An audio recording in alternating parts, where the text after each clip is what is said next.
Dimension, और वही सबसे ज़्यादा नज़र आनी चाहिए। तो मैंने यहाँ से लिया, इसको ये दे दिया, जैसे हाईलाइटर से हम हाईलाइट करते हैं, मैंने फ्रेम अराउंड टेक्स्ट किया तो इसके आसपास एक रेक्टेंगल ही बनता आ गया। अब आप देखो हर एक ड्राइंग हमारी डायमेंशन, हर एक डायमेंशन में रेक्टेंगल भी दिखाई दे रहा है और इसके पीछे का बैकग्राउंड भी दिखाई दे रहा है और ये भी दिखाई दे रहा है। ठीक है, तो अगर हमें अपनी ड्राइंग में सबसे ज़्यादा हाईलाइट जो करना है, डायमेंशन को करना है, तो हम ऐसा कर लेते हैं। वैसे फिल कलर आप दो, कोई कंडीशन नहीं है, मैं नन कर दूंगा तो ये हट भी जाएगा। ठीक है, इस तरह से ये हमने दे दिया और हमने इसको लेके ओके कर दिया। आपने लिखा सब जगह अप्लाई हो गया। यहाँ पर एक ऑप्शन देखो, आप लिखा टेक्स्ट अलाइनमेंट। फिलहाल क्या है, हमारा डायमेंशन टेक्स्ट सीधा लिखा हुआ है, आप देख रहे हो ये सीधा है, स्ट्रेट है, स्ट्रेट है। मैंने अगर इसको अलाइन विद डायमेंशन लाइन कर दिया तो क्या फ़र्क नज़र आया, जिस एंगल पे डायमेंशन लाइन थी उसी एंगल पे टेक्स्ट भी घूम गया। देखो ये भी घूम गया, ये भी घूम गया, ये तो सीधा था। देखो पहले ये था ऐसे, सभी डायमेंशन सीधी स्ट्रेट लिखी हुई थी ऐसे, करेक्ट। और जब मैंने इसको दे दिया अलाइंड विद डायमेंशन लाइन तो ये घूम के ऐसे हो गया, स्ट्रेट और ऐसे। तो देखो मैंने जब ये ओके करा इसको और क्लोज करा तो देखो हमारी ड्राइंग में भी घूम गई नहीं सारी। देखो पहले तो ऐसे नहीं थी, पहले तो सभी स्ट्रेट लिखी हुई थी ना, ये वाली डायमेंशन की बात कर रहा हूँ मैं, इनकी जो एंगल पेपर में है, तो सीधी है वो तो सीधी लिखी रहेगी। ठीक है, तो अलाइंड विद डायमेंशन लाइन करने पर आप इसमें 7 डायमेंशन को घुमा भी सकते हैं, ये नहीं। ठीक है, ओके। तो अब क्या है, जब हम डी एंटर करते हैं तो हमारे सामने ये आता है और मॉडिफाई में हम चेंजेस करते हैं, ये तो आपने देख लिया।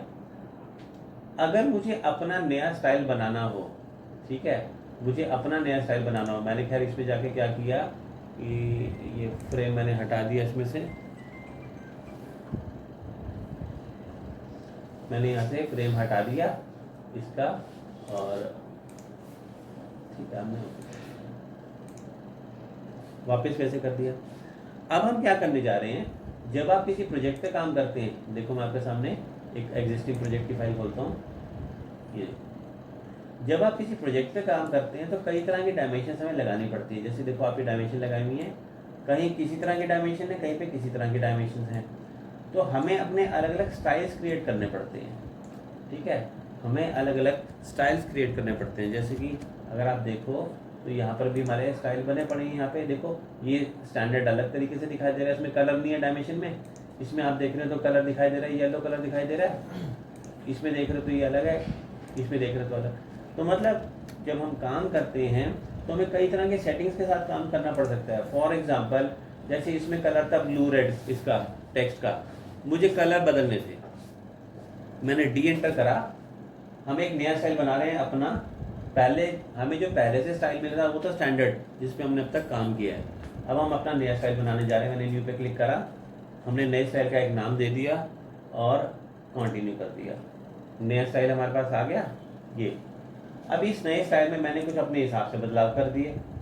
तो आप स्टैंडर्ड में भी चेंजेस कर सकते हो और अपना भी बना सकते हो। तो मैंने बदलाव क्या करे, मैंने इसको दे दिया मजेंटा कलर का और इसका कलर चेंज करके ग्रीन से मैंने ये ले दिया, और टेक्स्ट का कलर मैंने ब्लू की जगह पे मान लीजिए ग्रीन दे दिया या रेड दे दिया। तो ये फर्क आ गया ना, पहले जो हमने बनाया था स्टाइल उसमें रंग अलग थे और अब जो हमने बनाया इसमें रंग अलग हैं। और तो और मैंने इसका सोचा कि हम एरो साइज भी बदल दें। मैंने यहाँ से जाके इसका जो स्टाइल था ये मैंने आर्किटेक्चरल टिक ले लिया, ये ऐसा वाला ले लिया। ठीक है, तो मुझे वो डायमेंशन भी चाहिए मेरे काम में, मुझे ये डायमेंशन भी चाहिए मेरे काम में, इसलिए मैंने 2 अलग अलग स्टाइल बनाए। और अगर मेरे को अपने काम में कई तरह की डायमेंशन चाहिए थी तो मुझे उतने ही स्टाइल बनाने पड़ेंगे फिर। ठीक है, अब मैंने लिया और 1 2 3 है ना, देखो ऊपर लिखा हुआ है, मैंने ओके कर दिया। हमारे पास 2 स्टाइल है, एक है स्टैंडर्ड का और एक है 1 2 3। करेंट डायमेंशन स्टाइल क्या लिखा हुआ है, 1 2 3 लिखा हुआ है। इस समय हमारा करेंट स्टाइल 1 2 3 है। इसका मतलब ये होगा कि जब हम डायमेंशन लगाएंगे तो हमारी डायमेंशन 1 2 3 की सेटिंग में आएगी। ये देखो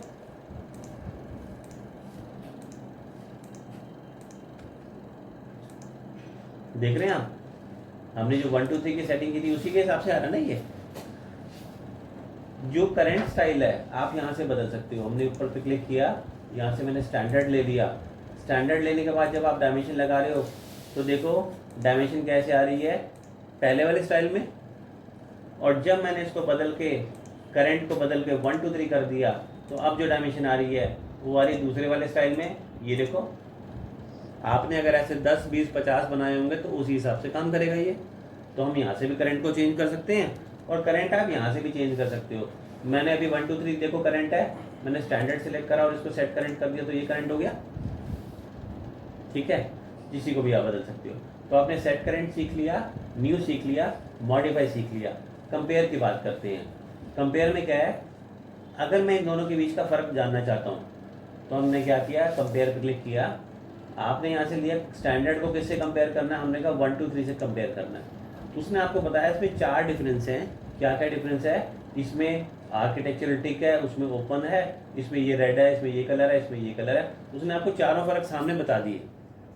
अगर ड्राइंग हमने खुद बनाई है फिर तो चलो हमें मालूम होता है कि हमने क्या फ़र्क रखा है, लेकिन ड्राइंग किसी और ने बनाई है और उस पर हम काम कर रहे हैं और हम जानना चाहते हैं कि इन दोनों स्टाइल में फ़र्क क्या है, तो आप कंपेयर को लेके यहाँ से दोनों के बीच का फ़र्क देख सकते हैं। ठीक है, ओके, इसको मैं क्लोज कर देता हूँ। जब भी हम किसी में चेंजेस करते हैं, जब भी हम किसी में, जैसे मान लो कि अभी मैंने 1 2 3 ले लिया और इसको सेट करंट कर दिया, आपका जो करंट होगा ना, फिर मैंने इसको मॉडिफाई में गए, बाद में मुझे लगा कि इसके आसपास फ्रेम चाहिए था तो मैंने यहाँ से जाकर टेक्स्ट में से इसके आसपास फ्रेम ले लिया और ओके कर दिया। आप जब यहाँ से चेंजेस करते हो तो चेंजेस करने में क्या होता है, सभी डायमेंशन में ऑटोमेटिकली वो अपडेट कर देता है। ये इसका फ़ायदा है, हमें एक एक को लेकर करने की जरूरत नहीं पड़ती, सभी के ऊपर वो ऑटोमेटिकली कर देता है जब हम वहाँ से स्टाइल मैनेजर में चेंज करते हैं। अगर आप ये बोलो कि मुझे तो एक के ऊपर ही कुछ करना था, इसी डायमेंशन में करना था, तो आप इसको सिलेक्ट करो, इसकी प्रॉपर्टीज़ में चले जाओ। आप सीख चुके हो प्रॉपर्टीज़ पहले, इसकी प्रॉपर्टीज़ में चले जाओ।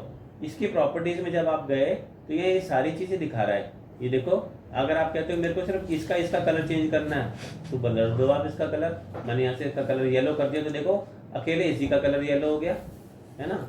ये डायमेंशन लाइन वेट है, ये इसका एरोज हैं। आपने कहा मुझे डॉट चाहिए था तो आपने डॉट ले लिया, तो देखो यहाँ पे उसका स्टाइल चेंज होकर डॉट हो गया। मतलब अगर आपको इंडिविजुअल चेंजेस करने हैं तो ये पूरी लिस्ट है, ये सारी डिटेल हमें यहाँ पे भी दिखाई दे रही है। ये देखो दिखाई दे रही है सारा कुछ हमें यहाँ पे।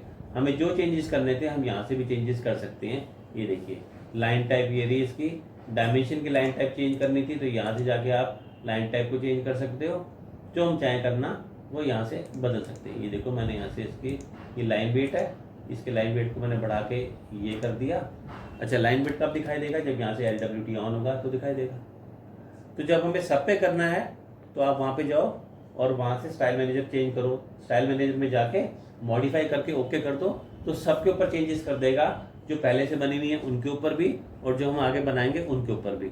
और अगर आपको इंडिविजुअल चेंजेस करना है कि किसी 1 2 डायमेंशन पे करना है तो उसको आप सिलेक्ट करके उसकी प्रॉपर्टीज में जाकर चेंजेस कर सकते हो। ठीक है, ओके। तो ये that is all about dimension. अब आपसे हर तरह की डायमेंशन हो जानी चाहिए, कोई प्रॉब्लम नहीं आनी चाहिए, क्योंकि हाँ साइज बड़ा करना हो टेक्स्ट का। हाँ, टेक्स्ट का साइज बड़ा करना हो तो मॉडिफाई में जाएंगे।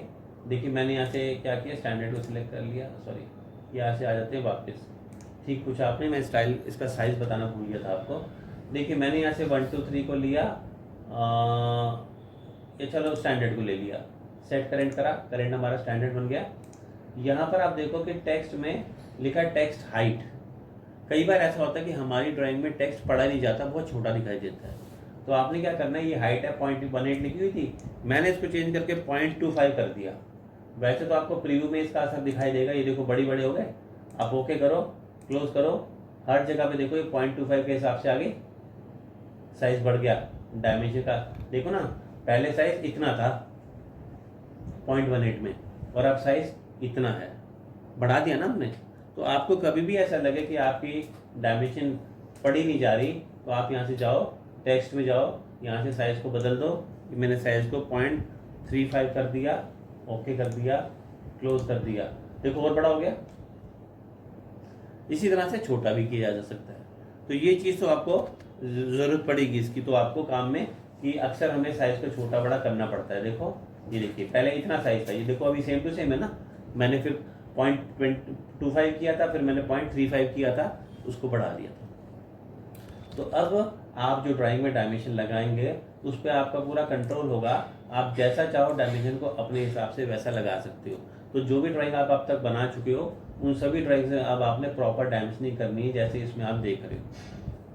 ठीक है, तो जैसे जैसे हम आगे बढ़ते जा रहे हैं धीरे धीरे हमारी ड्राइंग कंप्लीट होती जा रही है। आपने पहले ड्राइंग में ड्रॉ सीखा, फिर मॉडिफाई सीखा, उसके बाद में आपने प्रॉपर्टीज़ में सभी colour, line type, line weight लगाने सीखे, फिर हमने हैचिंग सीखी, फिर डायमेंशन सीखा, इसके आगे हम टेक्स्ट सीखेंगे। तो जैसे जैसे आप कंप्लीट करेंगे कोर्स हम इस पूरी ड्राइंग को बना पाएंगे। ठीक है, तो आज के लिए इतना काफ़ी है, इसकी प्रैक्टिस करके देखिए, बाकी नेक्स्ट क्लास में करेंगे।